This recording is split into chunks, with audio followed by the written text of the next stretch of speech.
찬양하고 주님의 사랑으로 인사를 나눕시다. 사랑합니다. 반갑습니다. 예, 여러분들 모두 안전한 시기를 기도합니다. 예, 사람이 교만이 사람을 죽이는 겁니다. 우리가 거의 2달 이전에 영상 예배를 시작하면서 제가 여러분들께 분명히 말씀드렸죠. 우리나라가 코로나19를 잘 극복하는 나라가 되고 그 모델이 되어서 세계로부터 칭찬받는 그런 나라가 될 거다라고 하는 것을 제가 분명히 말씀드려서 그렇게 됐죠. 영명까지 내려갔었습니다. 그러나 성경에서 그 많은 그런 삶의 형태를 가지고 있는 자들이 그날이 게이들의 무슨 날이라고 해서 5군데 그 클럽이다 그런 사람들이 모이는 곳에서 지금 확진이 몇천 명이 될 것이라고 이렇게 상상을 하고 있고 또 다시 학교나 이런 집단적인 그런 작업이나 교육을 해야 될 것을 다시 이제 조심하고 문을 당분간 닫는 그런 역사가 일어나고 있습니다. 그래서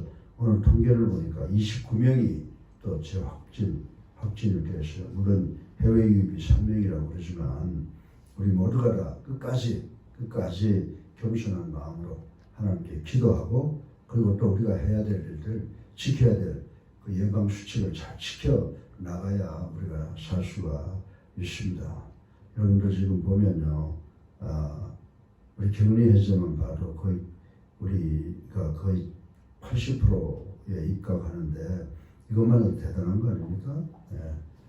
우리 모두가 다 하나님께 기도하고 또 우리가 지켜야 될 것을 철두철미하게 지키는 것을 통해서 우리가 가장 먼저 코로나로부터 해방되는 그런 그 기록을 남기는 우리가 되기를 주님의 이름으로 간곡히 부탁을 드립니다.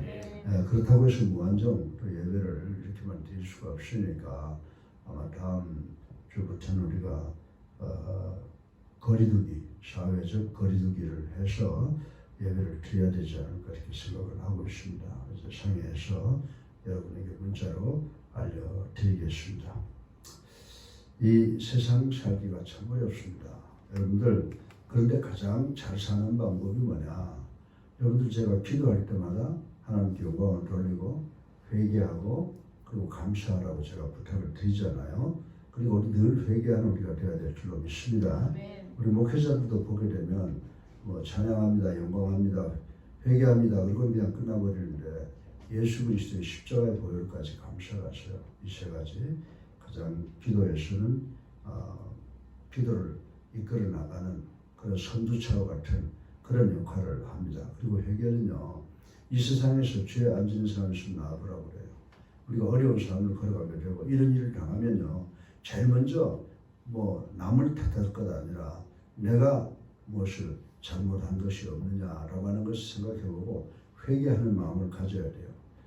여러분들 우리가 늘 그 회개 모델로 생각하는 사람이 누구죠? 다윗이죠. 참으로 어려운 무서운 죄를 지었지만 하나님께서 그를 끝까지 사랑하셨던 것도 그의 회개하는 영이라고 하는 것을 우리가 알아야 돼요. 요즘에 제 주변에서 보니까요, 무슨 어려움 당하고 나니까 전부 남한테 핑계대요. 남한테 핑계대고 남을 원망하고 막 그러는데 그렇게 하면 안 돼요. 남이 한 게 아니라 내가 한 거예요. 그러니까 우리가 하나님께 영광을 돌리고 회개할 때, 기도할 때 회개로서 하나님과 우리 사이를 가로막고 있는 죄악의 담을 다 허물어버리는 그런 역사가 우리의 삶 속에서 일어나고 이렇게 회개가 용납되고 용서받은 것이 하나님의 크신 은혜다라고 생각을 하고 감사하는 마음을 가질 때 우리의 삶이 복된 삶이 되는 줄로 믿으시기를 주님의 이름으로 축원합니다. 오늘 이 창세기 39장 7절로부터 18절까지를 읽어보면요, 우리 인간들이 세상을 살아가면서 유혹을 이기는 길을 가르쳐 주고 있습니다. 지금 사탄은 우리를 향해서 호시탐탐 엿보고 있잖아요. 그래서 사탄이 우리를 유혹하고 있습니다. 그래서 우리가 이 사탄의 유혹을 이기는 방법이 뭐냐라고 하는 것입니다. 세상 사람들은요, 이 사탄의 유혹이라고 하는 것에 대해서 잘 몰라요. 그러나 믿음의 사람들은 한 평생을 통해서 많은 시험과 유혹을 받는다고 하는 것 우리가 상식적으로 알고 있습니다. 사단은 강하고 무서운 핍박을 통해 우리를 시험하기도 합니다. 그러나 때때로는 아주 은근한 유혹을 통해서 우리 믿는 사람들을 넘어뜨리려고 시도를 하고 있다고 하는 것입니다. 그런데 우리는 강한 시험에는 잘 견뎌나죠. 전쟁에서 승리하면서 의외로 은밀한 유혹에 잘 넘어가는 우리 자신을 발견하고서 종종 놀라게 된다라고 하는 것입니다. 그렇다면 이렇게 해야 어떻게 해야 이 모든 유혹을 이기며 승리하는 삶을 살 수 있느냐라고 하는 것을 우리 성경이 주는 말씀을 통해서 교훈을 얻으려고 합니다. 여러분들 오늘 본문에 대한 기사 잘 아시죠? 누구의 이야기입니까? 요셉의 이야기인데 요셉의 경우를 통해서 어떻게 하면 이 사탄과 악마의 유혹을 이겨나가는가라고 하는 것에 대한 비결을 한번 살펴보고 우리 모두 이 아침 은혜 받기를 주님의 이름으로 축원합니다. 네, 세 가지로 나누어서 생각해 볼 텐데 사탄과 악마는 우리 옆에 항상 있습니다. 그리고 항상 우리를 넘어뜨리려고 합니다. 그래서 이 사탄의 공격, 이 사탄의 핍박이나 유혹을 이기는 길은 내가 어디에 있느냐라고 하는 내 자신의 위치를 생각해 보는 것 대단히 중요하다라고 생각합니다. 그래서 우리가 성경을 보면은 코람데오라고 그러죠. 코람데오라고 하는 말은 before the God, 하나님 앞에서. 그러니까 우리가 신학적으로 이것을 가리켜서 신전의식이라고 그래요. 그래서 우리가 사탄과 싸우면서 승리할 수 있는 길은 신전의식, 내가 하나님 앞에 있다라고 하는 그런 의식을 갖는 것이 가장 중요하다라고 생각을 해볼 수가 있습니다. 그래서 구절을 보면요, 요셉은 동침을 요구하는 자기 주인의 아내 보디발에게 그것을 거절을 합니다. 뭐라고 거절합니까? 구절을 보면 내가 어찌 큰 악을 행하여 하나님께 듣지하리까 라고 거부하는 모습을 우리는 볼 수가 있습니다. 다시 말해서 요셉은 코람데오, 비포드가 내가 하나님 앞에 있다라고 하는 신전의식을 가지고 있었다라고 하는 것입니다. 사람들이 죄를 범하는 큰 이유 중에 하나는요, 아무도 없잖아, 보는 사람이 없잖아 라고 생각하기 때문입니다. 따라서 보는 사람이 없으면 하나님을 의식하지 않고 우리가 죄에 빠질 수가 있다라고 하는 것입니다. 여러분들 모세가 출애굽기 2장에 보게 되면요, 40세가 되었을 때 자기 동족이 억울함을 당하는 것을 보고 사울을 먼저 살펴본 후에 사람이 없음을 확인한 다음에 애굽 사람을 쳐서 죽여서 모래에 감춘 사건이 있는 것을 우리는 잘 알고 있습니다. 그리고 사무엘하 11장 4절에 보면 다윗이 밧세바와 불륜의 관계를 맺은 것도 하나님이 보시고 계신다는 신전의식이 결여되었기 때문이라고 볼 수가 있습니다. 그러나 하나님께서 보시고 계신다는 것을 느끼는 때부터 우리는 회개하게 되고 또 경건이 시작이 된다라고 하는 것입니다.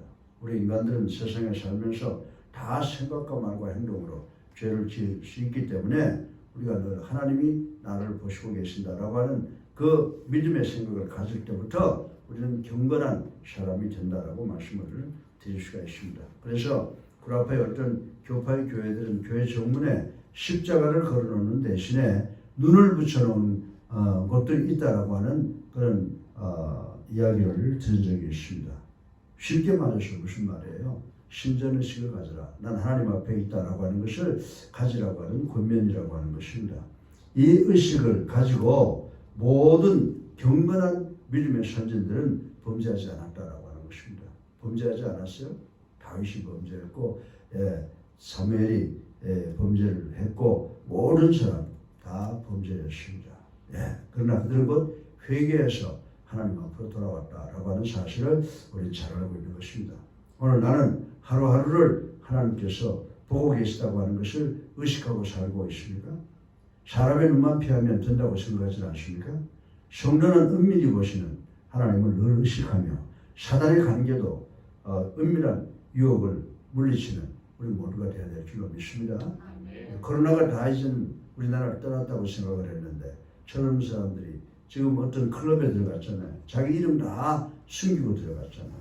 그러나 그것을 위에서 내려다보고 계시는 분이 하나님이시다. 지금 다 저절로 나올 수밖에 없어요.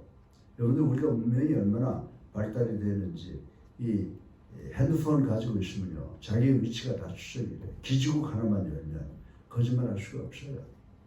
거기에 의사도 한 사람이 갔다 그러는데 사람을 진료할 의사가 어디 갔다라고 하는 것은 이건 도덕적인 그 의사가 될 수 있는 그 자격이 없는 사람이에요. 그 사람은 의사로서의 자격을 박탈을 해야 돼요. 사람의 생명을 맡은 사람들이 그렇게 해서는 안 된다는 거죠. 빨리 회개하고 하나님께로 돌아오기를 간절히 바랍니다. 그래서 우리가 병도 어떻게 걸리느냐. 우리가 스스로 2000년병에 조심하지 않아서 걸리는 경우가 있거든요. 그리고 우리가 늘 병을 대하는 것도 하나님 앞에 있다라고 하는 그런 의식으로 전적으로 이 코로나19 예방 수칙에 다 참여하는 우리가 되어야 될 줄로 믿습니다. 두 번째로 사탄의 공격, 사탄의 유혹을 이기는 방법은 뭡니까? 이 죄와 이 의에 대한 뚜렷한 인식이 있어야 된다라고 하는 것을 말씀을 드리고 싶은 것입니다. 본문 구절을 보면 요셉은 주인 보디발이 자기 집안에서 아무것도 금한 것이 없다 이렇게 이야기를 했어요. 그러나 금한 것이 있다면 보디발의 아내인 당신뿐이라고 뚜렷하게 말하는 것을 볼 수가 있습니다. 다시 말해서 요셉은 죄와 의에 대한 인식을 뚜렷하게 가졌던 사람이라고 볼 수가 있습니다. 우리는 죄에 대한 인식이 희미할 때 쉽게 범죄합니다. 여러분들 흉악범의 이야기를 들어보면 의외로 죄에 대한 인식이 없음을 알 수가 있습니다. 여러분들 남의 거를 훔치고 살인을 하고 그리고 방화를 하고 이런 것 보면 이거 하면 안 되는데 라고 하는 것은 죄에 대한 인식이 없다는 것입니다. 오히려 그게 무슨 죄야? 좀 하면 어때? 남들도 하는데 이렇게 따지며 드는 사람들이 우리 주변에 많이 있다라고 하는 것입니다. 그러나 인간은 하나님께서 금하신 것과 금하지 않은 것에 대한 뚜렷한 인식을 가질 때 유혹을 이길 수가 있고 또 그 유혹에 넘어졌다 하더라도 곧 회개해서 일어날 수 있는 경건한 삶을 살아갈 수 있게 된다는 것입니다. 그래서 회개는 우리의 삶에 있어서 참으로 중요한 것이라는 사실을 우리는 깨달아야 된다라고 하는 것입니다. 여러분 창세기 2장에 보게 되면 누가 등장합니까? 아담과 하와가 등장하잖아요. 그 당시에 아담과 하와는 이런 면이 희미했기 때문에 하나님께서 금하신 선악을 알게 하는 과실을 따먹는 실수를 죄를 짓고 말았다라고 하는 것입니다. 그리고 민수기 22장에 보면 선지자 발람이 나타나죠. 선지자 발람 역시 이런 인식이 희미해서 어그러진 길을 가고 말았다라고 하는 것입니다. 여러분들 우리는 모두가 다 죄에 빠질 수 있는 가능성이 있기 때문에 우리는 늘 회개하는 생각을 갖고 살아야 된다라고 하는 것입니다. 초대교회 성도들이 범죄치 않고 경건한 생활로 많은 믿지 않는 사람들을 두렵게 할 수 있었던 것도 또 아나니와 삽비라 사건 같은 것을 통해서 죄에 대한 뚜렷한 그리고 의에 대한 뚜렷한 인식을 가지고 있었기 때문이라고 말씀을 드릴 수가 있습니다. 일찍이 마태복음 24장에 보면 우리 예수님께서는 무엇을 예언하셨어요? 말세가 되면 불법이 성할 것을 예언을 하셨습니다. 이 말씀은 죄에 대한 의에 대한 인식이 희미해진다는 것을 예언해 주고 있는 말씀이라고 생각할 수가 있습니다. 오늘 우리는 죄에 대한 뚜렷한 인식을 가지고 살고 계십니까? 죄를 너무 가볍게 생각하지 않습니까? 오늘 우리는 무너진 성벽을 수축하듯 죄에 대한 인식, 의에 대한 인식을 다시 한번 새로운 마음으로 뚜렷하게 재점검하시는 우리 모두가 되기를 주님의 이름으로 축원합니다. 세 번째로 마지막으로 사탄의 공격을 이길 수 있는 방법은요, 그 유혹의 현장을 피해야 한다라고 하는 것을 생각해 볼 수가 있습니다. 본문을 보면 요셉은 날마다 함께 있기를 강청하는 여인과 더불어 함께 있지 않았을 뿐더러 오히려 이 여인의 간교한 유혹을 피해서 옷을 벗어버리고 도망가는 것을 볼 수가 있습니다. 이처럼 유혹을 이기는 길은 유혹의 현장에서 어떠한 경우를 막론하고 머물러 있어서는 안 된다라고 하는 것입니다. 만약 머물러 있으면 언젠가는 그 죄에 빠지기 때문이다라고 하는 것입니다. 그래서 여러분들 잠언 6장에 보면요 이런 말씀이 있어요. 사람이 불을 품에 품고야 어찌 그것이 타지 아니하겠으며 사람이 숯불을 밟고야 어찌 그 발이 데이지 아니하겠느냐라고 하시는 말씀이 있는데 이 말씀은 우리들에게 엄중히 경고하는 경고문이라고 생각해 볼 수가 있습니다. 그리고 시편 1편 1절에 복 있는 사람은 악인의 길을 쫓지 아니하며 죄인의 길에 서지 아니하며 오만한 자의 자리에 앉지 않는다라고 말씀을 했습니다. 다시 말해서 범죄 현장에 있지 않음을 뜻하는 것입니다. 범죄의 현장을 피하지 않고 그 안에서 죄를 짓지 않으려고 바둥대는 것은 몹시 힘든 일이라고 하는 것입니다. 그렇게 우리 믿는 자들은 어떠한 시험을 치르더라도 그 불의한 죄의 현장을 벗어나야 된다라고 하는 것입니다. 요셉이 자기 옷을 버려두고 도망간 것 같이 단호한 결단이 있어야 된다라고 하는 것입니다. 오늘 우리는 유혹이 있는 곳에 주변에서 혹시 머뭇거리지 않고 있습니까? 뭔가 미련이 남아 그것을 못 벗어나고 있지는 않습니까?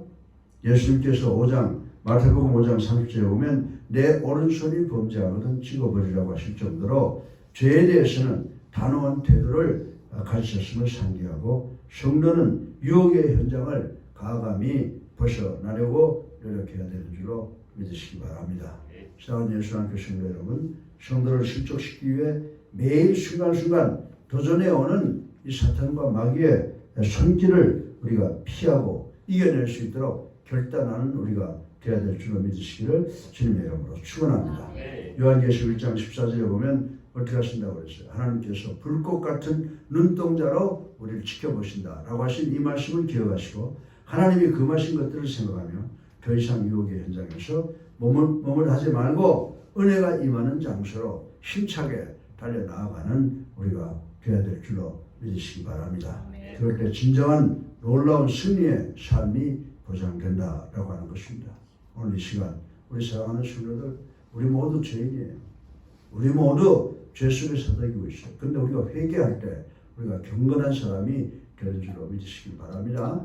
내 주변에 어떤 일이 일어나고 나면 남을 쳐다보지 마시고 나 때문이다 라고 하는 것을 생각해서 먼저 하나님 앞에 무릎 꿇고 회개의 기도를 올리는 것을 통해서 우리의 모든 문제가 사라지고 진정으로 놀라운 승리의 삶을 보장받는 우리 예수님께 성도님들 되시기를 주님의 이름으로 축원합니다. 예.